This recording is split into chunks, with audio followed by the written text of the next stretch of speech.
Hi, Kui. I'm Melita, and this is my channel, The Midnight Librarian, and today I will be talking about my review of I Was a Teenage Slasher by Stephen Graham Jones.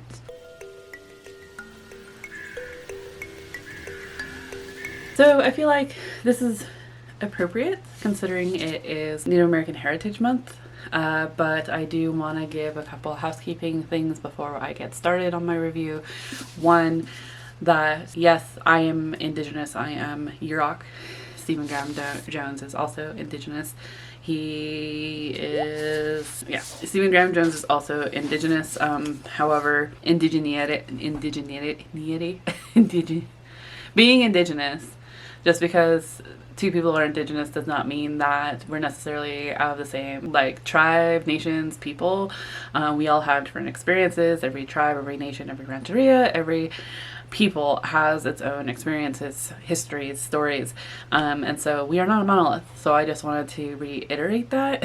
So please, I find the whole own voices review a little odd when it comes to that. Yes, I'm Indigenous. Yes, he's Indigenous, but we are not like the same tribe, nation, or people. So I think that as much as we'd like to categorize things neatly, it's not always the case. I also just want to say, just because it's in the Native American Heritage Month, that I encourage you to read from Indigenous voices all year round, because we are Indigenous all year round. So please make an effort to branch out more than just for the month of November. If you're new to my channel, you probably may not know my history with Stephen Graham Jones, so let's give you some context about my experience with Stephen Graham Jones so far. Stephen Graham Jones is an Indigenous horror writer, and he does not hold back. He has some very graphic work. He is an author that I constantly seek out because I want to love all of his stuff. I don't, and that's okay. Really enjoyed The Only Good Indians by him. I thought it was creepy and fantastic, and so to know that, just so that you're aware, if you have not read a Stephen Graham Jones work, he is an Indigenous horror writer, and he is not he is fairly graphic about in his work, and there's just a lot. There was a lot.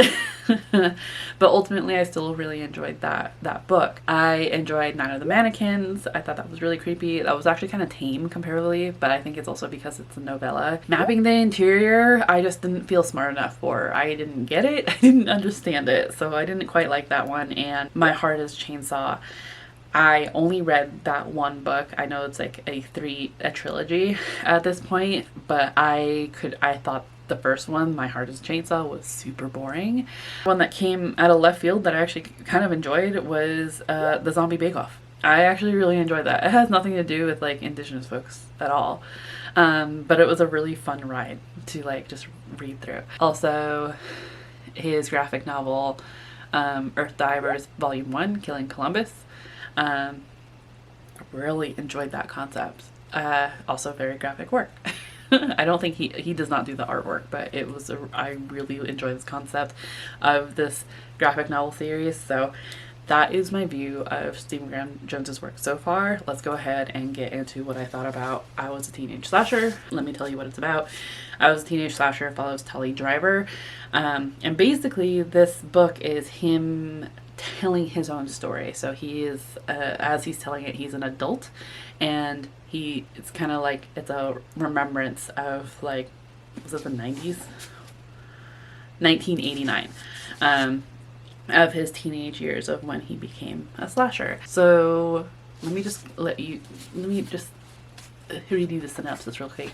Lamesa, Texas, July 1989. It's the summer before senior year, before best friends Tully Driver and Amber Dennison.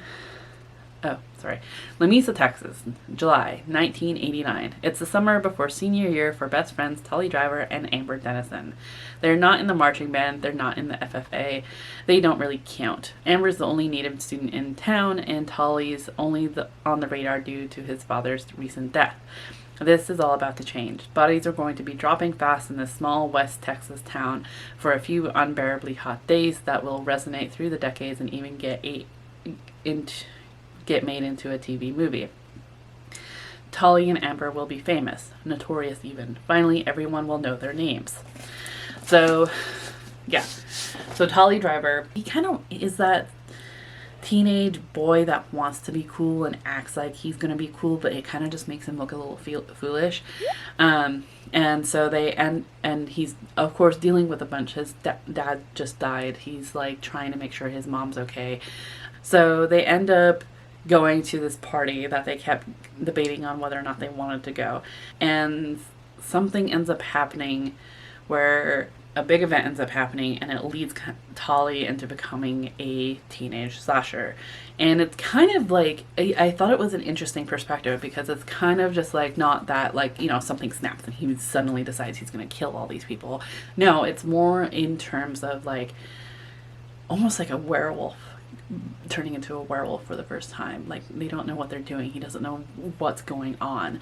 It's this thing that ends up taking him over. And it's a really interesting perspective on that. And I ultimately really enjoyed this. This was like the Literally Dead book club pick for September, I think. And I know that a couple people had issue with it, because and to the point where like one of them like decided not to read Stephen Graham Jones anymore because they just couldn't get into any of his work. And I heard the critique like this was very stream of conscious narration, and in a way, yes, it is, but I wouldn't say that it was so much so like My Heart is a Chainsaw. This was a bit more forgiving, and yeah, I think people were expecting more bodies to drop more in a more rapid pace succession, and I actually, yeah, I agree with that to an extent, but I actually thought in the ways bodies did drop, it kept me interested to see, well, who was next. So yeah, and like, yes, it deals with slashers. No, I'm not a slasher movie person. I don't understand slashers, but this almost explained it in a way that I wish My Heart is a Chainsaw did. My Heart is a Chainsaw, you go into that and it kind of expects you to know everything about slasher movies already. This one I feel like was a more like, this is what happens. Amber Dennison, the only Native student, and Tolly's best friend, is a slasher movie girly, because that's who, like, she connects with her brother through that way of like getting into slasher movies. So that's why. And so when Tolly starts experiencing these things, and because Amber's his best friend, he goes to Amber, and Amber kind of like understands what's going on, and so tries to help Tolly through it.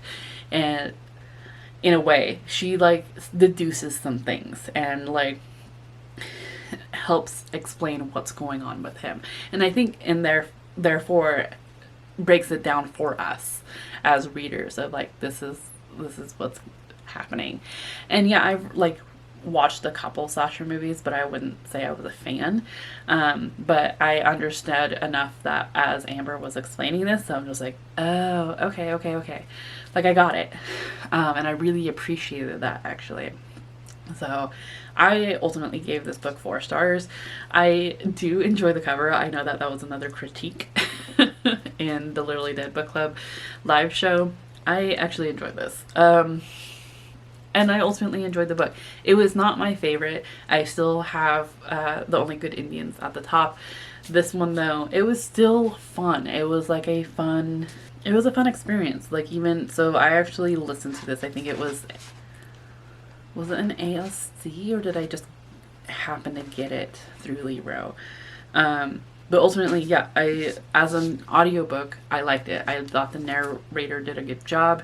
Like, I had tried to read it physically and like in tandem and while listening to it, but it just wasn't happening. I read this at the end of July, beginning of August, while I was painting a mural. So there were times where I was a little distracted, but ultimately felt like I followed along pretty well and thought that the story itself was interesting enough that like I actually got to the point where, because I was like exposed to everybody, right? Like, people would come up to me and talk to me while I was painting. I actually started finding myself like not only irritated because I had to stop my work to be able to talk to them, but also having to pause the audiobook and go, okay. Like, it was that typical, like, I get that some people, like a lot of people, get frustrated when someone interrupts them reading. But to interrupt me reading along with while I was painting was becoming tiresome. But also, which makes sense on its own, but it was because I was getting so into and wanted to know what was going on here. 4 stars. I ultimately really enjoyed it. It's not a favorite, but I still really enjoyed it. So, yeah. Highly suggest. I don't know what else to say about it. Hopefully that wasn't enough.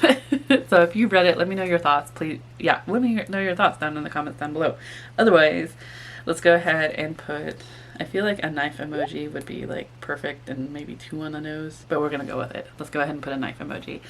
Otherwise, I hope that you were in the mental mindset to enjoy your reading. And also, like, another question, what is your favorite Stephen Graham Jones if you read multiple of his books? I cannot wait for Buffalo Hunter next year. Like, the cover looks so cool. So, yeah.